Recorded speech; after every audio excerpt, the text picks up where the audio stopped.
and I still struggle. From nightmares to panic attacks at the store because the guy was a little too close to me.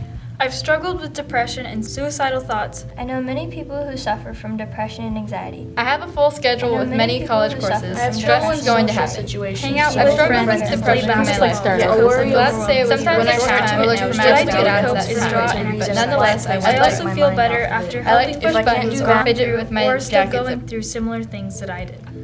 Who are you guys? My name is Henry. I work for Cahoots, which is a program that operates 24 hours in both Eugene and Springfield. My name is Ashley, and I also work as a crisis counselor and an EMT for Cahoots, which stands for Crisis Assistance Helping Out on the Streets. What does Cahoots do? All kinds of things. So Cahoots is always a crisis counselor and then an EMT or someone with some medical training. I'm just going to go to the list. We do on-site counseling for folks. We do suicide risk assessments. We do family mediation. We do a ton of referrals to different services in the area. We're all really well versed with what's available for people in all sorts of situations. We do welfare checks on folks, so if someone hasn't been heard from in a while, or if someone makes some concerning posts onto social media, we'll go check on them and see if there's anything we can do to help them and make sure everybody's safe.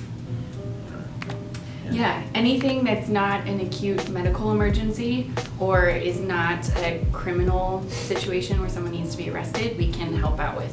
So we're really good creative problem solvers. And our service is always free and confidential and voluntary, so we don't force anyone to do anything that they don't want to do. We are mandatory reporters, that being said.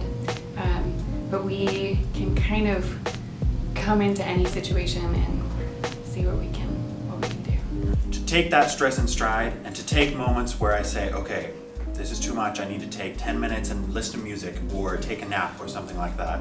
That's been the biggest coping mechanism for me when it comes to stress. What's your name? My name's Haley. Do you have a story to share about your own struggles with mental health? I've dealt with depression for a few years, and I've also had really bad anxiety, as well as depression is running my family, so it's kind of been something that we've all dealt with.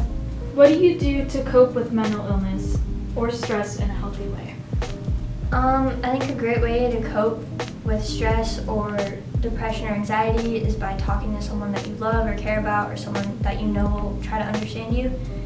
But if you don't feel comfortable, I think writing is a great way to get your words out there and kind of look over how your thought process is and what you're thinking, and try to get it out clearly. Also, drawing, I think, is a great way to kind of get that all out.